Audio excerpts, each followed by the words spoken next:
नमस्कार, मैं डॉक्टर ईतू सिंह आपका अपने चैनल अर्थात में स्वागत करती हूँ। हम पढ़ रहे हैं फणीश्वर नाथ रेणु के लिखे उपन्यास परती परिकथा को। सुनते हैं उसका 41वां भाग। जितेंद्र नाथ अपने कमरे की खिड़की से सामने पोखरे में पड़ती नारियल और सुपारी के पेड़ों की परछाइयाँ देख रहा है। जितेंद्र सरप्राइज्ड। अरे इरावती, तुम कहाँ से? पर्दे को हटाकर इरावती खड़ी मुस्कुरा रही है। जितेंद्र नाथ ने कहा, अंदर आओ। मीत दौड़कर दरवाजे के पास आया और सूंघने लगा। ईरा ने चमकार कर कहा, क्या नाम है तुम्हारा डियर? वह मीत है। मीत ने सूंघकर परखा, हाथ के स्पर्श से समझा हथेली प्यार भरी है। इरावती को भूल नहीं सके हो, देखती हूँ। अभी भी उसकी तस्वीर तुम्हारी मेज के किनारे मुस्कुरा रही है। जितेंद्र नाथ अप्रतिभ हुआ। विश्वास करोगी, अभी ही कुछ ही क्षण पहले ढूंढ कर निकाली है। अचानक हजारीबाग की केनाड़ी की याद आई और इस तस्वीर में तुम्हारे पीछे केनाड़ी पहाड़ी भी मुस्कुरा रही है। क्यों केनाड़ी की याद ही क्यों आई? पायरिथ्रम की खेती। इरावती हंसी। ओहो, मालूम होता है डॉक्टर रायचौधरी आकर प्रचुर पायरिथ्रम का बीज बो गए हैं। 3 साल तक इस मक्खी मारने वाले फूल के पीछे लगे रहे। मक्खी मारना कहावत है ना? हाँ, लेकिन जानते हो, मलेरिया, हैजा, प्लेग, टाइफाइड आदि मारात्मक रोगों के अलावा ये कीड़े दुनिया की खेती को कितनी बड़ी क्षति पहुंचाने वाले हैं। अमेरिका में प्रतिवर्ष 200 करोड़ डॉलर और सोवियत रूस में 250 करोड़ रूबल। आंकड़े पसारने की आदत तो नहीं थी तुम्हारी? जितेंद्र हंसा। यह आंकड़े पसारना शब्द उसी का कहा हुआ है। आश्चर्य, इरावती भूली नहीं। काम करने वाले सिर्फ काम करते हैं, आंकड़े नहीं पसारते फिरते। मीत को ताजमनी के पांव की आहट मिली। दौड़कर दरवाजे के पास गया, फिर उछलता कूदता अंदर आया। उछल कूद कर बाख बाख करता हुआ फिर बाहर की ओर गया। जितेंद्र ने कहा, बहुत प्रसन्न है मीत। मैं भी बहुत प्रसन्न हूँ। इरावती मंद मंद मुस्कुराई। उस बरसाती रात की याद, मेरी उंगली में उस रात की अंगूठी अभी भी पड़ी हुई है। उसी रात को गुरु ने मेरे कान में इष्ट मंत्र दिया, काली। बाहर मानसून के बादल आकाश में लरज आए थे। हिमालय की ऊंचाई से टक्कर लेकर वापस लौटे मेघ उमड़ घुमड़ कर आते और झूम झूम कर बरस जाते। झड़ी बंद होती तो कोठी की पक्की नालियों में पानी की कुलकुलाहट स्पष्ट हो जाती। लगातार 3-4 घंटों तक कमरे में चहलकदमी करके राजकाज की बातें की थी उन्होंने। उनका विश्वास दृढ़ था, बारकर इस घटना की चर्चा भी नहीं करेगा कहीं, किंतु वह बदला लेने की पूरी चेष्टा करेगा। बिजली की हर कौंद पर उनकी उंगलियों में पड़ी अंगूठियां झिलमिलाती। रह रहकर उनके शरीर से शक्ति की एक तीखी गंध आती। मम्मी बहुत देर तक चुप बैठी कुछ सोचती रहीं। फिर 10-15 मिनटों तक उनकी ओर गौर से देखती रहीं। प्रफुल्ल मुद्रा में मम्मी उठी और मुझे एकांत में ले गई। So you love miss Shah? वह किसी राजा से क्या कम है? मम्मी, मैं छाती में मुंह सटाकर बोली, I can't help, I am glad. Mummy ने पुतली के हाथ मेरे कमरे में धूप और अगर पाउडर की डिबिया भेज दी। धूपदानी में अगर पाउडर डालकर पुतली ने मेरी ओर देखा। ओ पुतली, आज धूप जलाने की क्या आवश्यकता? आज तो स्वयं गंधराज उपस्थित हैं। बादल थम चुके हैं। घोर लाल रंग की धोती उनकी, घोर लाल रंग की साड़ी मेरी, रेशमी जरीदार। लाली क्रमशः बढ़ती गई, आकाश में छा गई। मेरी आंखें बंद थी या खुली, मुझे नहीं मालूम। शक्ति की तीखी गंध निकलती है। उसी सुरभि के सहारे आगे बढ़ रही हूँ। तन्मय आकाश पाताल व्याप्त लाली पर काले काले अक्षरों में लिख गया कोई, काली। मैं गोरी नहीं, काली हूँ अब। ब्लैकबेरी, जामुन, काली, जमुना, काला कृष्ण, कालिंदी, काले काले मेघ मेघ, कालिदास के देश की काली, माँ मेरी और क्राइस्ट यशोदा की गोद में बाल गोपाला। अरे, मेरी आंखों में परम पश्यंती दृष्टि कौन दे गई? वेदी पर बैठी है जगदम्बा। मेरे तपते हुए ललाट पर उन्होंने रक्त चंदन का तिलक किया। मुझे लगा उसी तिलक चिन्ह के साथ सारी लाली आकाश पाताल में फैली, मेरी देह में समा गई। लगा आग पी रही हूँ। मिश्र जी, अब मिश्र जी नहीं, परम गुरु, पति, सामान्य पुरुष नहीं, संपूर्ण पुरुष। प्राणकर पति ने मुझे छूकर देखा। गात्रदाह मर्मदाह मेरा शांत हुआ एक निमिष के लिए। सुबह को पुतली ने बाहर से पुकारा, जगी तो लगा मेरा दूसरा जन्म हुआ है। दौड़कर मैं आईने के पास गई। हे भगवान, मैं कहाँ खो गई, मैं कहाँ चली गई? यह मैं ही हूँ? ललाट पर रक्त चंदन के तिलक के चारों ओर पीले चंदन की बिंदियाँ, कपोल पर हर श्रृंगार जैसे दो फूल रक्त चंदन से ही अंकित।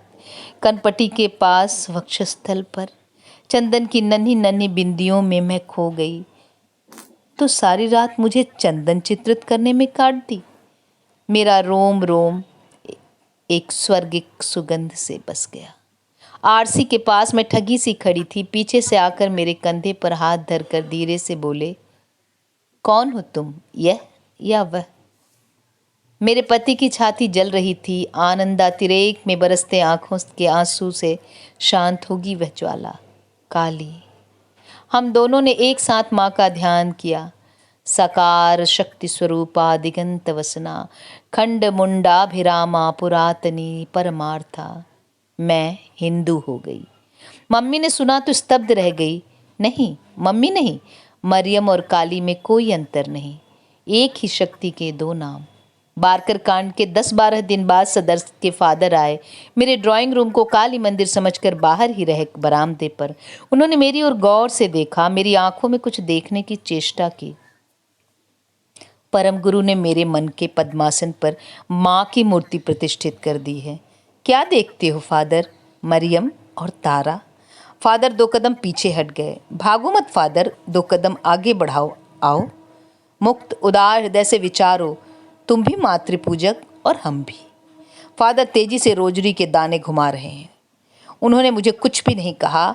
एक बार माँ काली की छवि को गौर से देखने के बाद कुछ बोलने को उनके होठ फड़के, किंतु चुपचाप रहे।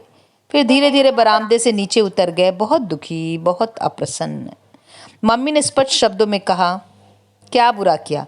इसी जिले में 2 राजा और एक जमींदार की अंग्रेज पत्नियों ने हिंदू धर्म को स्वीकार किया है। फादर ने अपनी संपत्ति में बैठने के बाद माँ को घायल करने की चेष्टा की। मदाम, तुम भी अपने लिए कोई हिंदू पकड़ो। मम्मी घायल नहीं हुई।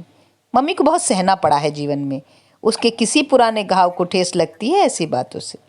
मैं जानती हूँ मम्मी कई दिनों तक मौन रहेगी। एक ही रात में अचानक 10-10 गाँव के अशिक्षित लोगों को धर्म परिवर्तन कराने वाले अपने धर्म की एक सामान्य महिला से इतने अप्रसन्न क्यों? मम्मी ने ठीक समझा है।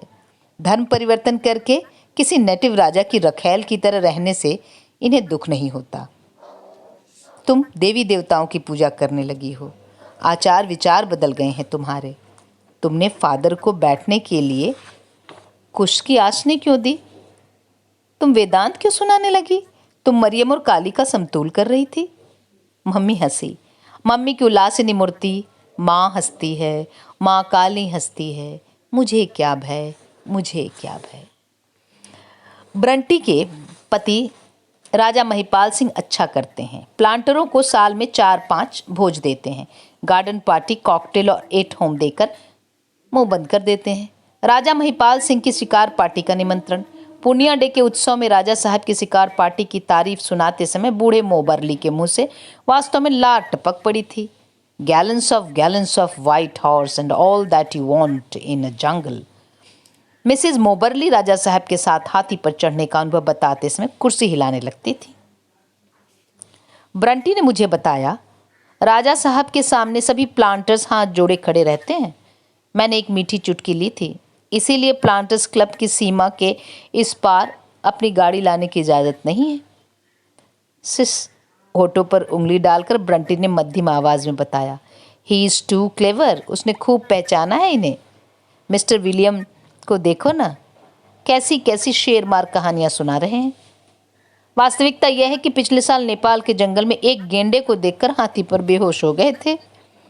ब्रंटी के पति से पूर्णिया डे के लिए 2000 रुपये लेकर भी प्लांटर्स क्लब वालों ने उनको निमंत्रित नहीं किया।